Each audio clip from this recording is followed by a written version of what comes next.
Sampurasun semuanya, semoga dalam keadaan sehat, selamat, dan bahagia. Saya ingin hanya menyampaikan untuk menjadi bahan renungan kita semua. Mungkin kita percaya, mungkin sebagian orang mayoritas percaya bahwa Tuhan itu menunggal dengan diri kita. Yang kedua, ada yang disebut sebagai manunggaling kaula Gusti. Kemudian juga dikatakan dalam masyarakat Muslim bahwa Tuhan tidak jauh, bahkan lebih dekat dari urat lehermu. Pertanyaannya, ketika kita melakukan sembahyang, sebetulnya apa yang kita sembah? Sedangkan Dia ada bersama kita, ada dengan diri kita, tidak ada jarak antaranya.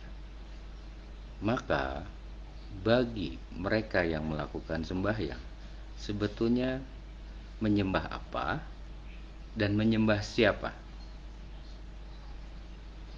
Kan itu pertanyaan mungkin sederhana pertanyaannya, tapi perlu perenungan lebih dalam. Ini bukan mau menghasut atau apa, bukan ya. Semua jika agama apapun, jika merasakan bahagia, itu sudah benar. Asal bahagia. Datang dengan kebahagiaan ke tempat peribadatan, dan kemudian ketika pulang pun merasakan lebih bahagia. Nah, kembali ke yang tadi. Jika yang Maha Kuasa, yang Maha Agung, yang Maha Belas Asih memanunggal dengan diri kita, bersama dengan kita tiada jarak dan antaranya, atau sering disebut manunggaling kaula Gusti, atau Tuhan itu jauh lebih dekat dari urat lehermu. Dia sudah ada sebelum kamu ada, dan Dia tahu sebelum kamu berpikir. Dia sudah tahu sebelum kita merasa. Lalu yang kita sembah selama ini itu mengarahnya kemana? Menuju siapa? Kepada siapa? Sedangkan Dia yang Maha Agung, yang Maha Suci, yang Maha Kuasa ada di dalam diri kita. Nah, ini untuk saudara-saudara yang rajin pergi menuju tempat peribadatan, ya mau agama apapun. Ketika bersembahyang, sebetulnya kita sedang menyembah siapa? Menyembah apa? Karena yang Maha Kuasa, yang Maha Suci itu ada di dalam diri kita, bersama kita, tidak ada jarak dan antaranya.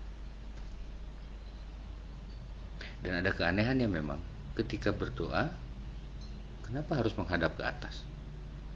Berarti tanpa sadar kita sudah menempatkan bahwa yang Maha Kuasa itu tidak bersama kita, tidak bersama diri kita.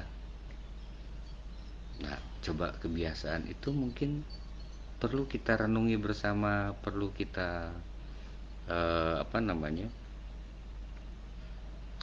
hayati, renungi, pikirkan secara mendalam tanpa maksud untuk menuduh atau mengacak-acak pola yang sudah berjalan selama ini. Nah, itu sebabnya ayo kita sama-sama sebagai manusia yang diberikan kecerdasan, yang diberikan akal sehat.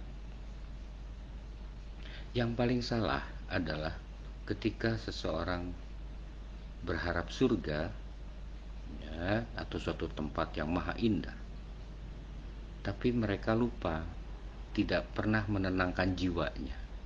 Padahal surga itu hanya untuk jiwa-jiwa yang tenang. Lebih kurang kata-katanya begini, wahai jiwa-jiwa yang tenang, masuklah ke surgaku. Jadi nggak ada manusia yang masuk ke sana dengan badan, itu nggak ada. Itu ada dalam ayat yang ditertulis pada salah satu kitab suci di agama saudara kita yang Muslim, Nah, demikian juga dengan yang lainnya. Artinya, yang akan masuk surga itu bukan agama A, agama B, agama C, atau agama apapun. Tidak. Yang masuk surga itu adalah mereka yang memiliki jiwa-jiwa yang tenang. Surga hanya untuk jiwa yang tenang. Siapapun Anda, umur berapapun, dan lain sebagainya, agama apapun, itu tidak ada batasannya. Tidak ada ketentuannya. Begitu jelas kalimat. Wahai jiwa-jiwa yang tenang, masuklah ke surgaku. Nah, pertanyaannya, surganya di mana? Dan yang bilang aku itu siapa? Seringkali setelah kita melakukan ritual peribadatan, kita suka merasakan ketenangan, atau bahkan kebalikannya, kita malah menjadi gelisah, menjadi goncang si jiwa ini. Nah, bagaimana dia bisa menjelajahi sesuatu yang dikatakan sebagai surga?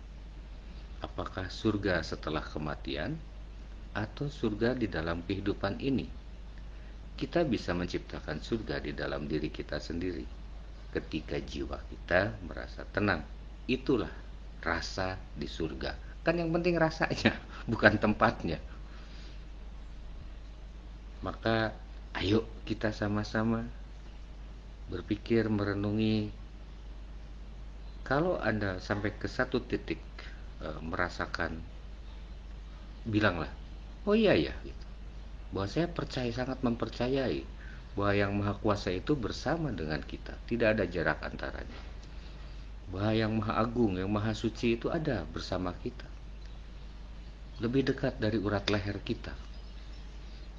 Manunggaling Kaula Gusti. Artinya, selama ini kita menyembah apa? Menyembah siapa? Sedangkan beliau yang Maha Agung, yang Maha Suci, yang Maha Kuasa ada bersama diri kita. Nah, yuk kita sama-sama berpikir sama-sama untuk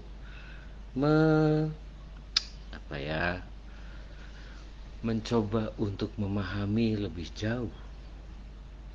Karena siapapun yang berpikir, tandanya dia sadar. Dan kesadaran inilah yang akan membimbing kita menuju pencerahan, bukan menuju kegelapan. Kesadaranlah yang akan membawa kita menuju pencerahan. Dan yang bisa sadar, tentu saja yang berpikir, mendapatkan satu bahan untuk perenungan, agar mendapatkan pencerahan juga yang lebih indah, tentram, damai, dan bahagia, baik pada diri pribadi maupun bagi keluarganya, mampu menyebarkan kehidupan yang indah untuk semesta. Karena segala yang ada di semesta ini hasil daya cipta Hyang Maha Agung, Hyang Maha Kuasa. Jadilah manusia yang tahu diri, yang mampu mengabdikan diri ke dalam ruang kehidupan ini. Semoga kehidupan di negeri kita semakin indah. Kita ikatkan rasa persaudaraan ini, kita jauhkan perbedaan. Ayo kita sama-sama naikkan jiwa kebangsaan kita, jiwa kenegaraan kita, terutama jiwa nasionalisme, jiwa kemanusiaan. Kita kembangkan lagi tanpa sekat-sekat agama. Mari kita bersatu sebagai putra bangsa untuk mempertahankan kehidupan yang tentram, damai, sejahtera di negeri kita sendiri.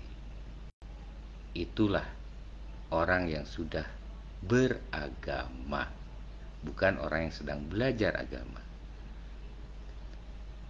Tuhan tidak perlu dicari, karena Tuhan ada bersama kita. Cukup sekian. Semoga semua selalu dalam keadaan sehat, selamat, dan berbahagia. Rahayu, rahayu, rahayu. Selamat menjalankan peribadatan saudara-saudaraku.